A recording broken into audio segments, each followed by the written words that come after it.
Capítulo 2. 12 anos mais tarde, sobre um aeroporto do exército americano, em New Jersey, uma esquadrilha de aviões cantava em uníssono pelo céu. Raf era o avião líder, e Danny pilotava o avião logo ao lado de sua asa direita. Eram aviões de caça, mas a América não estava em guerra.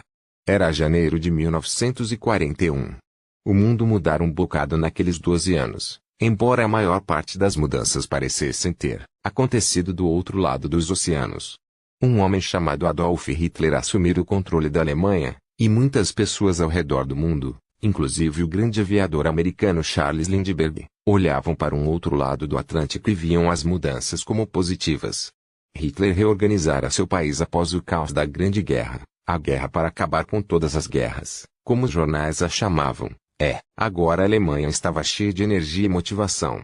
Algumas pessoas, uma maioria na Europa não germânica, uma minoria na América, sentiam-se perturbadas sobre em que direção essas motivações estavam dirigidas, especialmente à medida que Hitler recrutava grandes tropas e dava início à produção de estoques maciços de armas novas. Hitler não era o único que estava fazendo isso. Do outro lado do Pacífico, tão longe da América quanto era possível chegar na superfície do planeta Terra, os japoneses tinham começado a construir seu próprio império, passando os limites dos seus vizinhos. Em vez de se opor aos esforços do Japão e da Alemanha para aumentar sua capacidade de fazer guerra, a América, em geral, os havia ajudado. O Japão não podia funcionar sem petróleo, e os Estados Unidos continuaram sendo seu principal fornecedor. Durante anos o Japão comprara cada pedaço de sucata de metal que podia encontrar, e mais uma vez a América, faminta por dinheiro nos anos da Grande Depressão, fora sua melhor fonte. Nas comunidades rurais, um dos métodos mais simples de levantar dinheiro para o gasto era recolher os pedaços de equipamentos quebrados jogados fora que pareciam estar espalhados por todas as fazendas e carregá-los para os depósitos de ferro velho na cidade, onde alguém sempre estava pronto a comprá-los. Até Raf e Danny tinham eles próprios entrado nesse tipo de negócio durante algum tempo. Eles haviam parado depois do dia em que tinham voltado para a fazenda da família de Raf, onde Danny também vivia agora, e tinham mostrado o dinheiro vivo que haviam acabado de receber para o avô de Raf, que se balançava na varanda da frente. O avô dele ficara sentado em silêncio balançando-se na varanda da frente, ouvindo-os exultar com o sucesso do seu empreendimento particular e os planos do que poderiam comprar com o primeiro dinheiro sem restrições de suas vidas. Finalmente, vovô Macaulay cuspira um longo jorro de suco de tabaco e dissera: "Meninos, quando eles transformarem esse metal em estilhaços de granada, e essas pontas de arado começarem a assobiar passando perto das suas orelhas, vocês não ficarão tão felizes de terem ganho esse dinheiro." O pai de Danny, agora falecido, perdera seu braço para os estilhaços de granada, e depois dos comentários do vovô Macaulay, os garotos sabiam que teriam que encontrar uma outra maneira de ganhar dinheiro para gastar ou passar sem ele, e como não havia nenhuma outra maneira, eles abriram mão dele. Mas só por algum tempo. Eles encontraram uma outra coisa que lhes pagava, algo que eles amavam tanto que teriam pago para fazer: pulverização de plantações. Com a ajuda do pai de Raf, eles tinham recolhido um jogo inteiro de peças e construído um segundo avião para o negócio da família, e as únicas brigas que eles um dia tiveram foram sobre de quem era a vez de voar. Então eles descobriram a Força Aérea do Exército dos Estados Unidos, e a vida assumiu um novo significado. Agora eram o tenente Raf Macaulay e o tenente Daniel Walker que estavam nas cabinas dos dois aviões à frente da esquadrilha, cortando o céu sobre a base aérea de New Jersey, quando o capitão Cominor, o capitão instrutor, transmitiu do solo as instruções pelo rádio. Macaulay, Walker, aliviem essa formação. O senhor disse para serrar. A voz de Macaulay voltou para ele, e mesmo através do som metálico do rádio, sua voz tinha uma qualidade distinta. Quando Macaulay estava no ar, ele sempre soava como se estivesse rindo. Ele não disse para serrar, Danny. Ele disse para serrar, veio a voz de Walker, e o capitão instrutor poderia ter jurado que as pontas dos seus dois aviões, já menos de 90 centímetros de distância, moveram-se para 30 centímetros uma da outra. Não tão cerrada assim, vociferou ele. O capitão Cominor adorava aqueles dois sujeitos. Não havia nada igual a uma confiança transbordante num piloto, contanto que ele apoiasse com sua habilidade, E esses dois garotos do Tennessee tinham se apresentado no primeiro dia da escola de cadetes com a mesma habilidade de voo e um potencial muito mais natural do que qualquer dos instrutores que deviam estar lhes ensinando. Se a Força Aérea do Exército estivesse treinando mais pilotos jovens, e não havia muitos pilotos mais velhos sem nada mais para fazer, os dois engraçadinhos com os narizes escorrendo seriam, eles mesmos instrutores. O capitão instrutor tinha um bom posto, mas numa base aérea para pilotos de caça, nada dá mais poder a um homem do que sua coragem e habilidade, especialmente se for uma base comandada pelo coronel Jim Meadow Little. Ainda assim o capitão Cominor gostava dos dois jovens recrutas. Arrogantes como eram, eles retinham a educação inata dos garotos do Tennessee. Macaulay, no avião, de ponta, liderou a esquadrilha numa virada rápida, e Cominor observou a manobra numa admiração despercebida, os outros 8 pilotos no grupo seguindo com mais perícia e segurança do que nunca. Era como se Macaulay e Walker cortassem sulcos pelo ar para eles, deixando uma trilha de excitação na sua esteira, e os outros rapazes a sugassem para dentro dos seus tubos de entrada e a derramassem para fora através dos próprios tubos de escapamento. Já chega, disse ele pelo rádio. Vamos trazê-los de volta. Os P-40, os melhores caças da Força Aérea do Exército, começaram a aterrissar, numa ordem cerrada. Eles taxiaram saindo da pista bem ao lado do local onde o capitão instrutor estava parado, cortaram os motores, deslizaram suas capotas para trás com um floreio e pularam para fora cheios de vida e adrenalina. Se eu tivesse a metade da energia deles, pensou o capitão Cominor, seria dono do mundo. Então ele notou que os aviões tinham parado de aterrissar, mas estavam com 2 P-40 a menos. Ele não teve que verificar os rostos para saber quais seriam os dois. Onde estão Macaulay e Walker? Disse ele. Então ele viu os 2 aviões ainda no ar. Eles haviam circulado para os extremos opostos do aeroporto e agora estavam se dirigindo diretamente um para o outro, como 2 balas num desafio de quem se acovardava primeiro. Oh, não, resmungou Cominor, enquanto todos os jovens pilotos olhavam em direção ao céu. Dentro das cabinas, Raf e Danny empurravam os manetes de potência para frente e sentiam um aumento regular da velocidade à medida que seus 2 aviões se aproximavam um do outro, com o dobro da velocidade que podiam voar. A excitação intensificada era espantosa. No chão, os pilotos observavam mudos enquanto os P-40 moviam-se ruidosamente em direção um ao outro. Billy the Kid, porque de todos os pilotos ele tinha o rosto mais infantil, olhava num pânico crescente para seus melhores amigos, quando os aviões se aproximaram tanto que não parecia possível que pudessem sair do caminho um do outro. Billy gritou para abafar o som da colisão. 6 metros acima de suas cabeças, os aviões se encontraram, e no último momento quando parecia aos espectadores que os aviões já haviam se chocado, os 2 P-40 mudaram de rumo repentinamente numa virada de 90 graus, de modo que suas asas ficaram na vertical e eles passaram disparados um pelo outro, barriga com barriga. O vento fez voar as roupas dos homens no chão, soprou os chapéus de suas cabeças, como se estivessem parados no vórtice de um furacão que passava. Nas cabinas, Raf e Danny explodiram em gargalhadas, seus aviões se afastando um do outro num arco, com a mesma velocidade com que tinham se aproximado, seus corações compartilhando a mesma emoção, o prazer eterno de viver totalmente no presente. Danny deixou seu avião planar sozinho, subindo como um falcão descansando no vento. Raf comemorou sua excitação girando seu avião como um saca-rolhas antes de puxar o manche abruptamente para cima, como se fosse fazer um furo através da gravidade da Terra e navegar livre em direção às estrelas. No chão, os outros pilotos riam e cumprimentavam uns aos outros, como se eles também estivessem naquelas cabinas.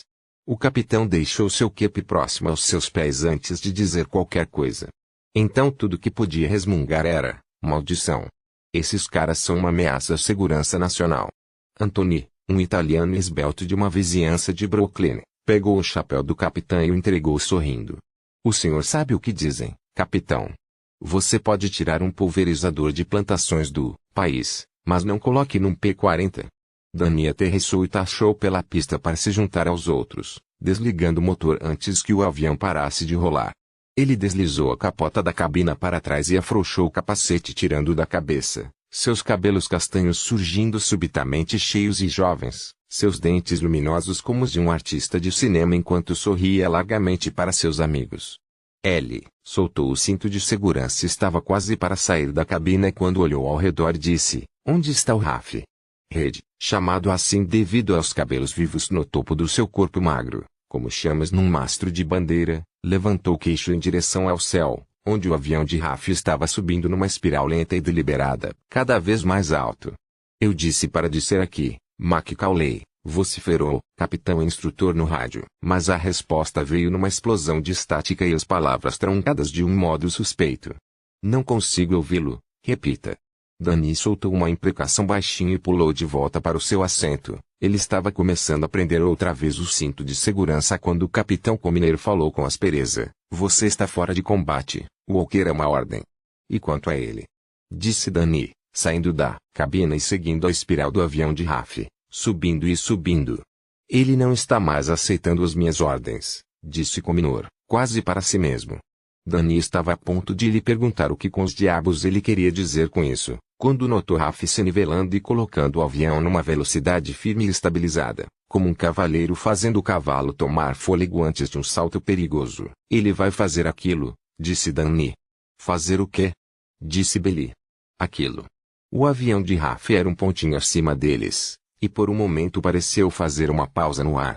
Que aquilo? Perguntou Billy, com redinho Tony enrugando as sobrancelhas com a mesma pergunta para Danny. O loop invertido. Durante anos ele fora o santo grau da aviação, uma proeza tentada tanto por pilotos de teste quanto por canastrões, deixando para trás restos salpícados incinerados em combustível incendiado.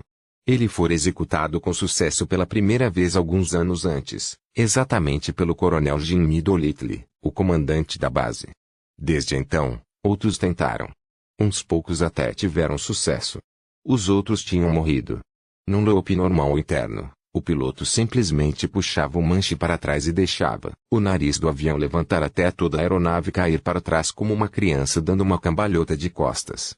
O impulso e a aerodinâmica inerente davam à manobra uma sensação natural e quase autocorretiva. Ela fora executada por décadas e era lugar comum.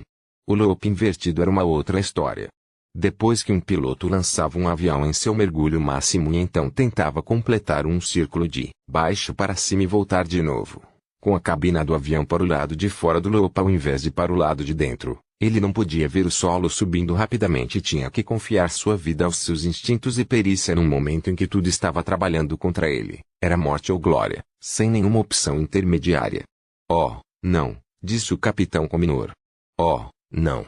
Oh, não. Anthony e Billy juntaram-se a ele num tom monótono, enquanto sentiam suas entranhas congelar como urina fria ao redor dos seus corações. Oh, não. Oh, não. Oh, não. Raf, em sua cabina, respirou profundo e lentamente e encontrou dentro dele aquele lugar onde aprender a se refugiar em momentos de estresse e perigo. Ele ficava bem próximo daquele lugar interior para onde sempre ia quando se sentia isolado, escarnecido por ser diferente, perseguido pelos seus erros na sala de aula, o mesmo lugar para onde ele se recolhera quando Calvin Pearson levantara seu papel para ridicularizá-lo. Este lugar de calma e entrega tinha próximo dele dor, raiva e determinação, assim como o bafo de medo de um dragão, disparando como um maçarico.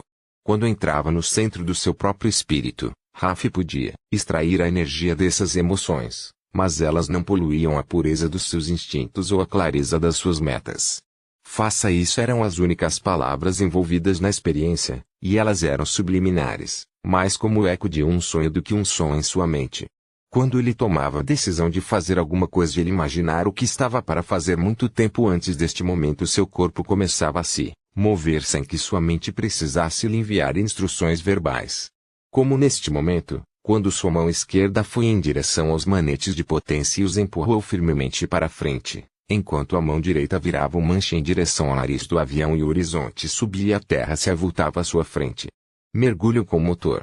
OP-40 gritou em direção ao solo, acumulando velocidade, arremessando-se violentamente sob força total. Ele estava indo mais rápido do que o avião fora desenhado para voar, e uma orquestra de forças físicas começou a vibrar e depois a sacudir o avião. As oscilações irregulares podiam desacelerá-lo, e Raf precisava de todo o resquício de velocidade possível. Ele puxou os manetes para trás apenas o suficiente para diminuir a trepidação da fuselagem. Continuou caindo, cada vez mais rápido. Lá embaixo no chão, Danny sussurrava uma pequena prece. Você pode fazer isso, Raf. Você pode fazer isso. O P-40, se arremessando em direção ao chão numa velocidade nauseante, mudou de direção num meio giro, passando como um raio de cabeça para baixo por sobre a pista. Raf, experimentando mais forças de gravidade do que o corpo humano foi projetado para tolerar, estava pendurado invertido em seus cintos de segurança, o asfalto da pista passando em disparada, 3 metros abaixo de sua cabeça. Nenhum dos homens na pista jamais tinha visto qualquer objeto se deslocar tão rápido antes. Balas eram mais rápidas, mas você não se podia vê-las. O P-40 era um relâmpago formidável de motor e vento. Raf impulsionou o avião numa subida, sua cabina do lado externo do círculo, e ele disparou em direção ao céu outra vez, propelido pela sua enorme velocidade. Mas aviões movidos a ele se perdem com rapidez a batalha contra a gravidade quando se movem na vertical. Danny e seus amigos observavam sem fôlego batidas notáveis do coração enquanto o avião alcançou o topo do seu arco e quase parou. Se ele perdesse velocidade aerodinâmica suficiente naquele momento, toda a força de sustentação mística do ar em movimento acabaria e ele cairia à terra descontrolado, como o pedaço de metal sem vida que realmente era. Como realmente era. Se não estivesse nas mãos de um piloto. Raf mudou a velocidade da hélice com os manetes e apontou o nariz do avião em direção à terra de novo. Só que desta vez ele tinha muito pouca altitude. E este era o problema. Todo com o loop invertido. O loop invertido parecia ir contra a natureza. Ele sugeriu o Ícaro da mitologia grega, tão ébrio com emoção de voar que voou alto demais e se destruiu. Para o cálculo de espaço de Danny, para Billy, Reddington, para o capitão Cominor e os outros pilotos da esquadrilha em terra, parecia que Raf não tinha altitude suficiente para alcançar sucesso. Seu avião quase parara totalmente no topo do arco. Ele espremera a velocidade de subida até seu limite absoluto, para conseguir cada centímetro possível de altitude, mas, ainda assim, estava tão baixo. Verdade seja dita, também parecia assim para Raf. Aquele lugar tranquilo dentro dele, o lugar de onde enfrentava o perigo, agora não estava completamente silencioso.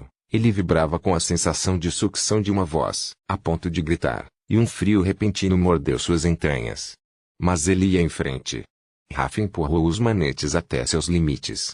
Ele não podia simplesmente jogar os outros controles para frente e esperar sobreviver.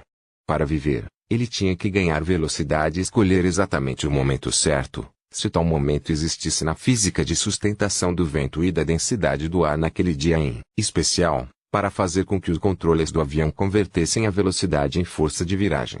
O avião descia rápido, ainda com sua barriga para o interior da curva. E a transformou num círculo completo, mal deixando 12 centímetros de folga. Seus amigos, todos exceto Danny e o capitão Cominor, explodiram em vivas. Raf, em sua cabina, permitiu-se um sorriso.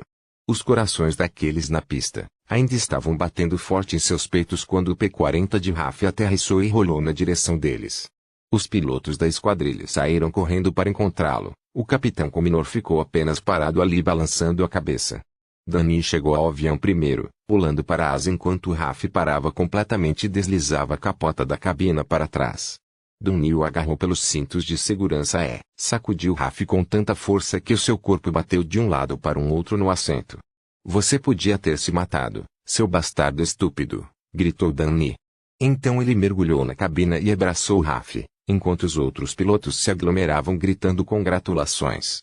Danny disse ao ouvido de Raf, essa foi a coisa mais linda que eu já vi.